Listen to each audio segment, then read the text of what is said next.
ইরানে পরমাণু হামলা যে কোনো মুহূর্তে ঘটতে পারে বড় বিপর্যয়। বিশ্ব এখন ভয়ে কাঁপছে।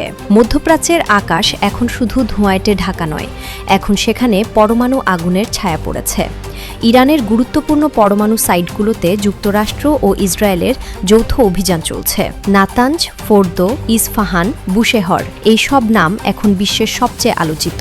বিশেষজ্ঞরা সতর্ক করে দিয়েছেন, এই হামলা যে কোনো সময় বড় ধরনের পরমাণু দুর্ঘটনায় রূপ নিতে পারে। একটি ভুল পদক্ষেপেই পুরো অঞ্চল তেজস্ক্রিয় ধোঁয়ায় ঢেকে যেতে পারে, লক্ষ লক্ষ মানুষের জীবন ঝুঁকিতে।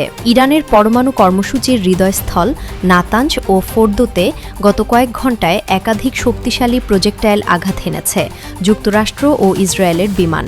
ইস্ফাহান নিউক্লিয়ার কমপ্লেক্সে ইউরেনিয়াম প্রসেসিং ইউনিট ক্ষতিগ্রস্ত হয়েছে। বুশেহর নিউক্লিয়ার পাওয়ার প্ল্যান্টের কাছেও প্রজেক্টাইল পড়েছে, সেখানে একজন নিরাপত্তা কর্মী নিহত হয়েছেন। ইরানি রাষ্ট্রীয় টেলিভিশন জানিয়েছে, এই হামলায় কয়েকটি ভবন ও অবকাঠামো ক্ষতিগ্রস্ত হয়েছে। ইরানি কর্মকর্তারা বলছেন, এটা শুধু সামরিক লক্ষ্য নয়, এটা তাদের শান্তিপূর্ণ পরমাণু কর্মসূচির উপর সরাসরি আঘাত। আন্তর্জাতিক অ্যাটমিক এনার্জি এজেন্সি আইএইএ জানিয়েছে, সাইটগুলোতে এখনও বড় ধরনের রেডিয়েশন বৃদ্ধি পায়নি, কিন্তু পরিস্থিতি অত্যন্ত সংবেদনশীল। যদি কোনো সাইটে বড় বিস্ফোরণ ঘটে, তাহলে তেজস্ক্রিয় ধোঁয়া ছড়িয়ে পড়তে পারে পুরো মধ্যপ্রাচ্যে। বাতাস, পানি ও মাটি দূষিত হয়ে যাবে। লক্ষ লক্ষ মানুষের স্বাস্থ্য চিরকালের জন্য ঝুঁকিতে পড়বে।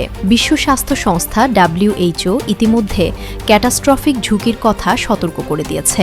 ইরানের পক্ষ থেকে কড়া হুঁশিয়ারি দেওয়া হয়েছে। তারা বলছে, যদি এই হামলা না থামে, তাহলে প্রতিশোধ এমন ভয়াবহ হবে যা পুরো মধ্যপ্রাচ্যকে ধ্বংসের মুখে ঠেলে দেবে। ইরানের সামরিক বাহিনী ইতিমধ্যে সতর্ক অবস্থায় রয়েছে।